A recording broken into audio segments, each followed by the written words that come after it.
Hi friends, welcome to my channel. 30 days spoken English class in Tamil, day 13. The simple future tense சாதாரண எதிர்காலத்தை குறித்து பற்றி இன்று நாங்கள் கற்கப் போகிறோம். The simple future tense we use நாங்கள் பாவிக்கிறோம் several different ways பல வகையான வேறுபட்ட வழிகளை to talk about கதைப்பதற்கு the future பற்றி கதைப்பதற்கு நாங்கள் பல வகையான பல்வேறுபட்ட வழிமுறைகளை பயன்படுத்துகிறோம்.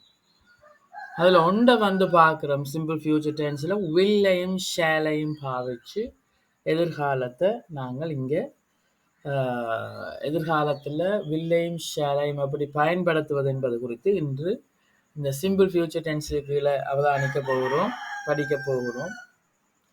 இட் இஸ் யூஸ்ட் இது பயன்படுத்தப்படுகிறது டு எக்ஸ்பிரஸ் எடுத்து கூறுவதற்கு and action which is to take place இது இடம்பெறுவதற்கு இருக்கிறது after the moment of speaking பேசிக் கொண்டிருக்கிற நேரத்துக்கு பிறகு இடம்பெற இருக்கிற நிகழ்ச்சியை எடுத்து கூறுவதற்கு இது பயன்படுத்தப்படுகின்றது future tense.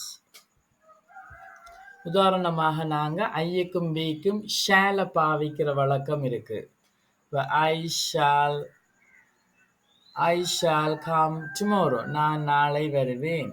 We shall come tomorrow. நாங்கள் நாளை வருவோம்.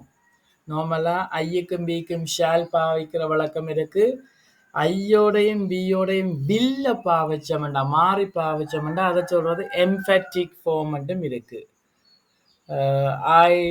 ஒரு ஆள்கிட்ட சொல்றேன் I shall break your teeth நான் உங்களோட பல்ல உடைப்பேன்னு சொல்றேன்.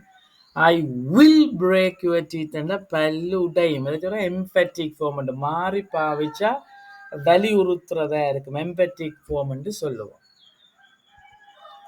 தொடர்ந்து நெகட்டிவ் ஃபார்ம்ஸ் அவதானிப்போம். இப்போ I shall not come tomorrow நான் நாளை வர மாட்டேன். We shall not come tomorrow. நாங்கள் நாளை வர மாட்டோம். இந்த வகையில் நெகட்டிவ் ஃபார்ம்ஸை பயன்படுத்தி கொள்ளலாம் ஐயோடையும் பியோடையும். தொடர்ந்து இன்டரோகேட்டிவ் கொஸ்டின் ஃபார்மை பார்க்க shall I go நான் போகலாமா, shall we go நாங்கள் போகலாமா. இந்த வகையில் நாங்கள் ஃபியூச்சரில் கேள்வியையும் பாவிச்சு கொள்ளலாம். இப்போ shall I go to school tomorrow நான் நாளைக்கு பாடசாலைக்கு போகவா இந்த வகையில் பாவிக்கலாம். தொடர்ந்து வில்ல ஐயும் பியையும் தவிர மிச்சம் எல்லாம் he she it you we இதே எல்லாத்தோடையும் வில்ல பாவிப்போம். இதுதான் நார்மல் நடைமுறை. ஹி வில் கம் டுமாரோ அவன் நாளை வருவான். She will come tomorrow அவள் நாளை வருவாள். It will eat tomorrow இது நாளை சாப்பிடும். You will come tomorrow நீங்கள் நாளை வருவீங்க. They will come tomorrow அவர்கள் நாளை வருவார்கள். இந்த வகையில் நாங்கள் வில்ல பயன்படுத்தி கொள்ளலாம் he she it you வியோட. தொடர்ந்து அதில் நெகட்டிவ் ஃபார்மை பார்த்தோம்னா இப்போ he will not come tomorrow அவன் நாளை வர மாட்டான். She will not come tomorrow அவள் நாளை வர மாட்டாள். It will not come அது நாளை வராது.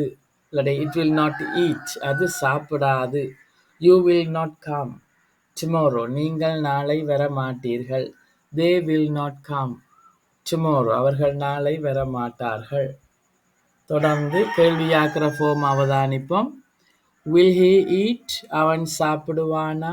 Will she eat அவள் சாப்பிடுவாளா. Will it eat அது சாப்பிடுமா. Will you eat நீங்கள் சாப்பிடுவீங்களா. Will they eat அவர்கள் சாப்பிடுவார்களா. இந்த வகையில் நாங்கள் சிம்பிள் ஃபியூச்சர் டென்ஸை பயன்படுத்தி கொள்ளலாம் எங்களுடைய அன்றாட வாழ்க்கையில். That's all for today. Thank you and see you soon.